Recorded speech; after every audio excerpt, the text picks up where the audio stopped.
మహిళా బిల్లును అడ్డుకోవడం అంటే వారికి ద్రోహం చేసినట్లేనని AP assembly speaker Ayyanna Patrudu అన్నారు.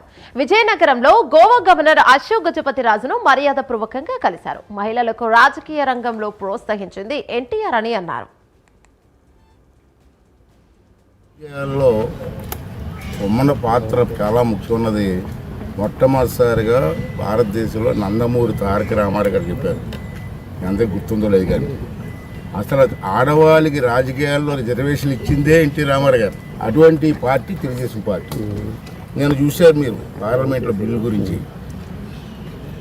ఆడవాళ్ళకి రాజకీయాల్లో ప్రోత్సహించాలనే ఉద్దేశంతో పెద్దలందరూ కలిసి ఒక నిర్ణయం తీసుకొని రాజకీయాల్లోకి ఆడవాళ్ళు రావాలని చెప్పి వాళ్ళకి రిజర్వేషన్ ఇవ్వాలని చెప్పి బిల్లు పెడితే కొంతమంది దాన్ని వ్యతిరేకించిన సంగతి మనం చూసాం.